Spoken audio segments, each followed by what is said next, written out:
I'm gonna pull this old tired 200 Mercury out. Automatically, if I put 200 horse on here with a propeller, I'm gaining 30% of my power back. This is all preliminary, my ideas. I'm not a boat expert.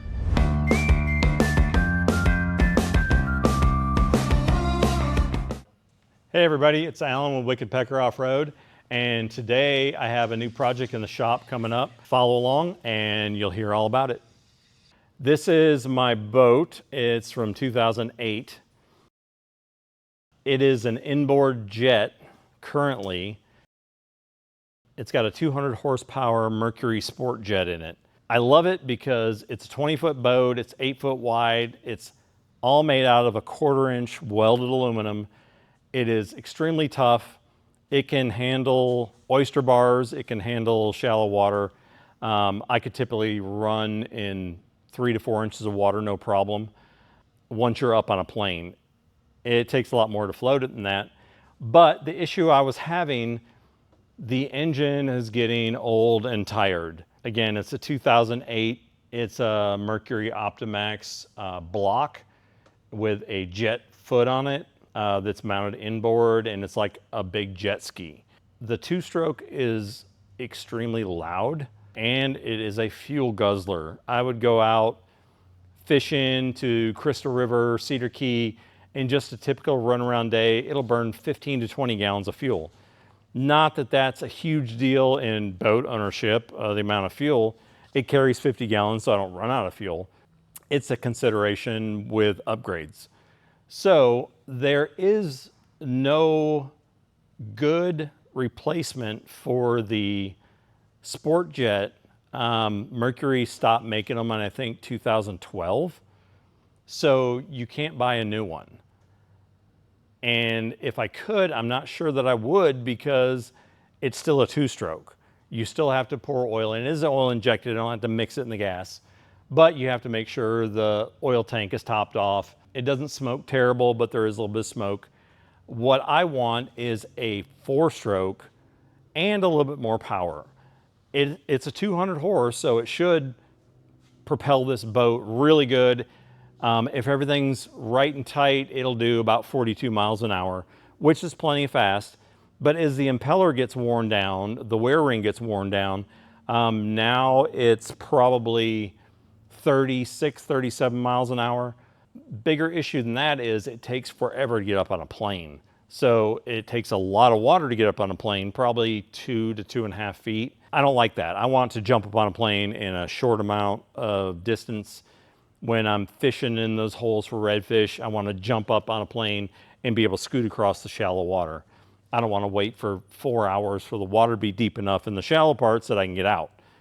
My idea is I'm going to pull this old tired 200 Mercury out, and I am going to fabricate a plate on the back, give it a little angle like the back of a boat transom usually is, and I'm going to put a jack plate on here. I'm going to mount a 150 to a 200 horse engine on there. I'm not sure exactly what yet. I like Yamahas, so I want to go with a Yamaha. I'm thinking, I've had suggestions to go a SVO Yamaha 150, and then you can flash them up to 235 horsepower. So this being a 200 with the Sport Jet, you lose 30% of your power, if you will, through thrust. So automatically, if I put 200 horse on here with a propeller, I'm gaining 30% of my power back. So it should, a 200 horse outboard on this should propel the boat close to 50 miles an hour. But more importantly is the hole shot that I'm going to get. With the jet sticking out of the bottom here, there is about a 10-inch tall and, 14-inch wide cavity where the jet goes. That's a perfect spot to put a tunnel in the hull. So I'm going to pull this out. I'm putting a heavier 4-stroke further back. So I'm going to come in here, and where this void is in the back, I'm going to build that in for extra flotation. This is all preliminary, my ideas. I'm not a boat expert.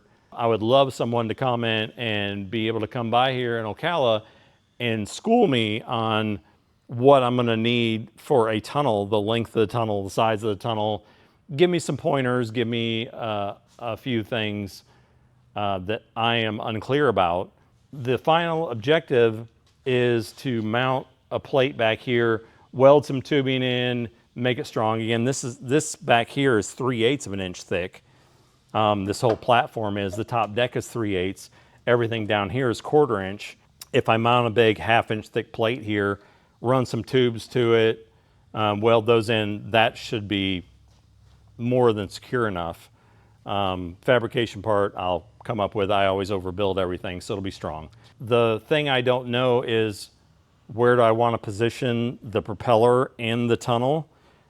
I would love to make it so the propeller is 100% above the bottom of the boat when I'm running in shallow water, and then with the jack plate all the way up, so nothing's sticking down below the bottom of the boat. I don't know if that's really 100% possible. I think I can get really close to that, but I'm not really sure. So that's where I could use a little hand. If not, I'm gonna do it anyway and find out if it works or not. Anyway, I gotta figure out, do I want the jack plate all the way up and where the prop is gonna situate in it? Do I need to leave it down a little bit where the prop is an inch or two below the bottom of the boat and not quite go as shallow as I used to? But then after adding the extra flotation in here, I also want to put pods on the back of it, because one, my step here will not function anymore with an outboard sitting right there to get in and out of the boat when it's in the water. So I figured if I put a couple pods back here, it'll continue the tunnel action, if you will, but it'll also add more flotation. So when I go to take off, the back of the boat doesn't squat down in the water. I don't need as deep a water to take off in. Plus it'll add more flotation for the extra weight of the engine that's sitting back another 5 feet than what that one is. It'll open up, that'll all be storage after that. But that's my idea. This one is mostly unbolted. You see I have the cherry picker here already to snatch it out. Once I get that out of the way, I'll pull the jet assembly out of there, and then I have a really clear picture of where the tunnel can go easily. But I don't know, again, my thoughts are a 4-foot long tunnel, slowly ramping up to the 10-inch height. I think that'll work the best. But again, I don't know. I'm not an expert on this. I would really like to talk to an expert on this to give me their thoughts. So contact me in the comments if you think you're that person, and I'd be more than happy to talk to you. But that is a project we're going to do on the channel. It's going to be a series, so like, subscribe to that, and you can come see us here in Ocala at the shop, or you can go to our website at ocala-offroad.com. Also go to wickedpeckeroffroad.com for side-by-sides. We have a lot of parts on there for that. But I'm going to wrap this up for now. Like, subscribe if you want to see this in the future, and comment to let me know where do you think I should go with it. Thanks for watching.